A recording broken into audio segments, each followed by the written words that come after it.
जय नेपाल साथीहरु, म शिव ठाकुर र आजको यो भिडियोमा म तपाईहरुलाई सिभी र रेज्युमे बनाउने एकदमै सजिलो तरिका भन्न गइरहेको छु। इफ तपाईहरु नन टेक्निकल पर्सन हुनुहुन्छ भने एकदमै सजिलो तरिकाले तपाई आफ्नो सिभी र रेज्युमे बनाउन सक्नुहुन्छ र यो भिडियो तपाईहरुको लागि एकदमै इन्फर्मेटिभ हुनेछ।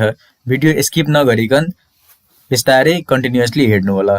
सबभन्दा पहिला हामी के गर्छौं त क्रोम ओपन गर्छौं। क्रोम ओपन गरेपछि यहाँ canva.com टाइप गरेर क्लिक गर्नुस्।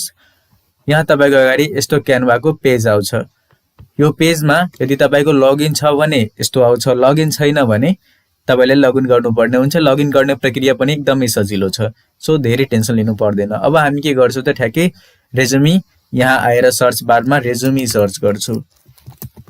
रेज्युमे सर्च गरेर यहाँ हाम्रो अगाडि धेरै टेम्प्लेटहरु आउँछ। यस्तो टेम्प्लेटहरु तपाई आफैले पनि डिजाइन गर्न सक्नुहुन्छ, तर सजिलो यही हुन्छ कि तपाई यो जुन बनेको टेम्प्लेटहरु छ त्यसबाट कुनै एउटा सिलेक्ट गरेर त्यसलाई कस्टमाइज गरिहाल्नु। यसमा दुई टाइपको टेम्प्लेटहरु तपाईलाई हेर आउँछ। एउटामा यस्तो प्रो सिम्बल हुन्छ, एउटा यस्तो पुरै सिम्पल हुन्छ। जुनमा प्रो सिम्बल हुन्छ त्यसलाई यदि कस्टमाइज गर्नुहुन्छ भने त्यो त्यतिकै कस्टमाइज हुँदैन। त्यसको लागि तपाईले प्रो भर्जनको जुन एक्सेस हुन्छ त्यो लिनुपर्ने हुन्छ। यो सिम्पल वालाहरु डाइरेक्टली कस्टमाइज गर्न सक्नुहुन्छ। त हामी जुन पनि सिभीलाई यो जुन टेम्प्लेट छ त्यसलाई हामी कस्टमाइज गरेर एउटा हेरौं। यहाँबाट कस्टमाइजमा क्लिक गर्नु। कस्टमाइजमा क्लिक गरेपछि तपाईको यस्तो इन्टरफेस ओपन हुन्छ र यो ठ्याक्कै इन्टरफेसमा यहाँबाट तपाई डाइरेक्टली एकदम सिम्पल छ जसलाई पनि सिलेक्ट गरेर, मतलब जस्तै कि मानिलिनु मलाई यहाँ नाम चेन्ज गर्नु छ त मैले यसमाथि के गरे त यसको ब्लक माथि क्लिक गरे। क्लिक गर्दाखेरि यो पुरै सिलेक्ट भइहाल्यो। अब यसलाई म सजिलो तरिकाले यसलाई हटाएर यसमा आफ्नो नाम लेख्छु, जस्तै कि शिव ठाकुर। यहाँबाट तपाई आफ्नो डिस्क्रिप्सनहरु पुरै यो सबै आफ्नो हिसाबले चेन्ज गर्न सक्नुहुन्छ। तपाईले जे चेन्ज गर्नु छ त्यो सबै।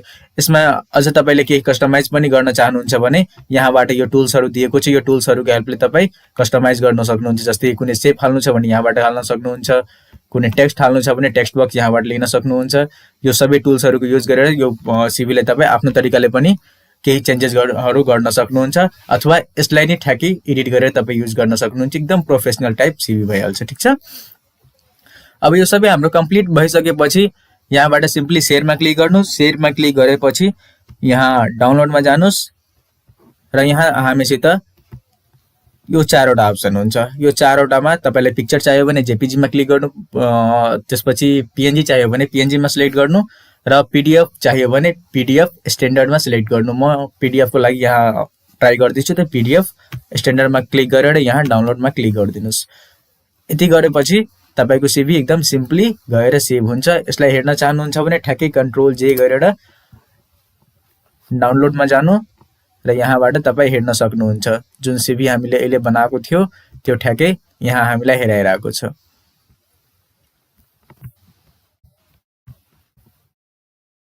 यसको अर्को बेनिफिट के छ त क्यानभाबाट तपाई जुन पनि टेम्प्लेटहरु कस्टमाइज गर्नुहुन्छ त्यो सबै तपाईको आईडीमा सेभ भएर बस्छ। जस्तै कि मैले जति पनि कामहरु गरेको छु त्यो सबै मेरो आईडीमा यहाँ सेभ भएर बसेछ। Let me show you, just a minute. होममा जानुस्। यहाँ हेर्नुस्, मैले जति पनि टेम्प्लेटहरु माथि काम गरेको थिए, जस्तै कि दाइको अस्ति एउटा सिभी बनाएको थिए त्यो सबै यहाँ हेराइरहेको छ। मतलब जहाँ तपाई काम छोड्नुहुन्छ ठ्याक्कै त्यहीबाट कन्टिन्यू गर्न सक्नुहुन्छ। भिडियो इन्फर्मेटिभ लाग्यो भने च्यानललाई सब्स्क्राइब गरिदिनु होला र साथीहरुलाई शेयर पनि गरिदिनु होला। भिडियो हेर्दिनु भएकोमा धेरै धेरै धन्यवाद।